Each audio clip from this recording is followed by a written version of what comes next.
আজকে আমরা ভারত জাকাত সন্তান পুত্র মহাতার পক্ষ থেকে আদিবাসী ভবন, পশ্চিমবঙ্গ সরকার, এখানকার যিনি প্রিন্সিপাল সেক্রেটারি ছিলেন চোটেন বিল্লা আমার ম্যাডামের সাথে দেখা করতে এসেছিলাম, কিন্তু উনি গতকালকেই ওনার উপস্থিতির কথা আমাদের জানিয়েছিলেন। তো আমরা আজকে দেখা করলাম Suresh Chandra Ranu sir, senior deputy secretary tribal development department, government of West Bengal. আমরা মূলত ওএসসি স্কলারশিপ সম্পর্কে আমাদের যে ডেপুটেশন ছিল, আপনারা সবাই জানেন যে ওএসসি স্কলারশিপ অনিয়মিত হওয়ার কারণে অনেক ছেলে মেয়ে সময় মতো টাকা পায়নি। এবং তাই আমরা আজকে ট্রাইবাল ডেভেলপমেন্টে এসেছিলাম, ডিপার্টমেন্টে। কারণ কি, কেন এত ডিলে হচ্ছে? তো আমরা ইতিমধ্যে আমরা জেনেছি। আমরা এর আগে বিভিন্ন ডিস্ট্রিক্টের ডিএম স্যারদের কাছে, ম্যাডামদের কাছে আমরা চিঠি দিয়েছিলাম, এবং তার পরিপ্রেক্ষিতে লাস্ট 4-5 দিন হলো ছেলেমেয়েরা টাকা পাচ্ছে, ওএসসি স্কলারশিপের টাকা। কিন্তু এরপরেও কিছু ছেলে মেয়ে ওএসসি স্কলারশিপের টাকা এখনো পায় না। তো এই বিষয়ে আমরা সুরেশ চন্দ্র রানু স্যারের সাথে কথা বললাম, এবং আমাদের আলোচনা এটি সদর্থক হয়েছে আলোচনা। এবং এখানে আমরা জানতে পারলাম সারা পশ্চিমবঙ্গ জুড়ে প্রায় 2 থেকে 2,500 স্টুডেন্ট তাদের ওয়েসিস যে স্কলারশিপের ফর্ম ফিল আপের ক্ষেত্রে কিছু সমস্যা থাকার জন্য তাদের টাকাটা এখনো ডিসবার্স হয়নি ট্রাইবাল ডেভেলপমেন্ট থেকে।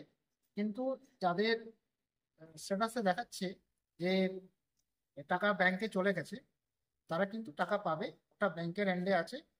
এখান থেকে ট্রাইবাল ডেভেলপমেন্ট থেকে টাকা ডিসবার্স হয়ে গেছে বা ব্যাংকের এন্ডে আছে। উনি স্যার বললেন যে আমরা ব্যাংকের কাছে একটা চাপ প্রয়োগ করে খুব দ্রুত যাতে তারা টাকা পায় সেটা দেখি। এবং এর সাথে কিছু সমস্যা যেটা দেখা দিয়েছে, কেন ডিলে হলো। তো স্যারকে প্রশ্ন করেছিলাম যে এই অনিয়মিতভাবে কেন ছেলেমেয়েরা টাকা পাচ্ছে।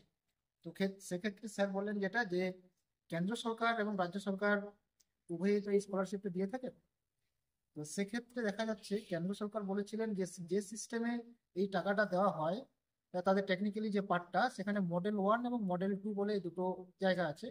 কেন্দ্র সরকার চাইছেন যে মডেল 2-তে যে সিস্টেম আছে তার মাধ্যমে টাকাটা দেওয়ার। কিন্তু স্টেটের এখনো মডেল 1-এ আছে। স্টেট ওটাকে রিকভারি করছিল, ওই আপডেট করছিল মডেল 2-তে, কিন্তু দেরি হওয়ায় তারা এখন মডেল 2-তে এখনো পৌঁছতে পারেননি। তাই ওনারা স্টেট থেকে ওই 1-এই আমাদের চিঠিপত্র দেওয়ার পরে তারা ওই মডেল 1-এর মাধ্যমে টাকাটা তারা ডিসবার্স করেছে। এবং এর সাথে যে সমস্ত ছেলেমেয়েরা আমাদের ওয়েসি স্কলারশিপ এখনো পাওনি, বিশেষ করে আমাদের আদিবাসী সম্প্রদায়ের ছেলে মেয়েদের কাছে আমাদের উঠো মাতার পক্ষ থেকে একটা আবেদন, যে যারা এখনো টাকা পাওনি বা সমস্যা আছে তোমাদের টাকা পাওয়ার ক্ষেত্রে, স্ট্যাটাসে সেরকম কোনো সদর্থক কোনো রেসপন্স নেই, তাদের কাছে আমাদের বক্তব্য যে তোমরা আগামী 17ই সেপ্টেম্বরের মধ্যে তোমাদের যে সমস্যাগুলো আছে সেই সমস্যাগুলো নিয়ে আমাদের যে ভারত জায়গা সান্তাল পৌরমাতার যে ডিস্ট্রিক্ট কমিটি রয়েছে সেই ডিস্ট্রিক্ট কমিটির সাথে যোগাযোগ করবে তোমাদের সমস্যাগুলো নিয়ে। এবং যে জেলাগুলোতে আমাদের ডিস্ট্রিক্ট কমিটি নেই বা আহ, তারা সেই জেলার ছাত্রছাত্রীরা ওয়েস্ট বেঙ্গল স্টেট কমিটির সাথে যোগাযোগ করবে। এবং এছাড়া আমাদের আরো 2-3টি দাবি ছিল, এবং আমরা বলেছি যাতে আগামী বছর থেকে ওদের একাডেমিক ইয়ার 2024-25 এই একাডেমিক ইয়ারে যাতে ছেলেমেয়েরা এইভাবে ডিপ্লয়েড না হয়। স্যার কথা দিয়েছেন যে নেক্সট একাডেমিক ইয়ার থেকে এই ওয়েসি স্কলারশিপের ক্ষেত্রে আর ডিলে হবে না।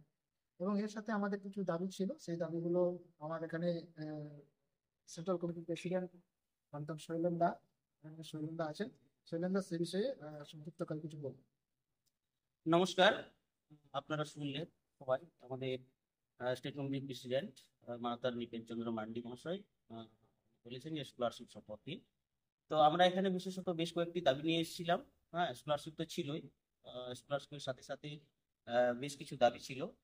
সেই দাবিগুলো গুলোর মধ্যে যেমন আমরা দেখতে পাচ্ছি কি ফেক এসটি সার্টিফিকেট এখন আমাদের কলেজের স্টুডেন্টরা, আমাদের যারা আসল যারা এসটি স্টুডেন্ট তারা ডিপ্রাইভ করছে আদিবাসীদের ঠিক সার্টিফিকেট ইস্যু করার ফলে। তো এটা আমরা স্যারকে জানিয়েছি।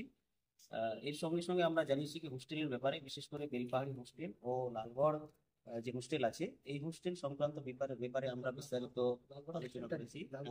হ্যাঁ, লালগড়ে যাতে হোস্টেলটা হয় এবং বেলপাড়ি যে হোস্টেলের কাজ চলছে সেটা যাতে দ্রুত হয়, এটা আমরা স্যারকে জানিয়েছি এবং স্যার মনোযোগ সহকারে শুনেছেন এবং এই দুটো ব্যাপারে তিনি নোট করেছেন।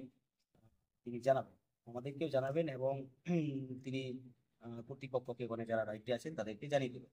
বিশেষ করে ফ্যাকাল্টি সার্টিফিকেট সংক্রান্ত এবং হোস্টেল সংক্রান্ত আর ওসি সংক্রান্ত তো হ্যাঁ, আপনারা শুনলেন।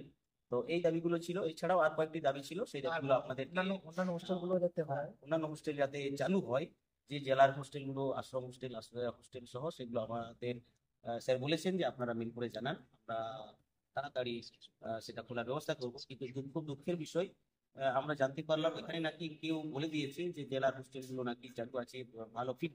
কিন্তু আমরা স্যারকে বললাম যে এরকম ব্যাপার, এটা স্যার আপনি ভুল শুনেছেন।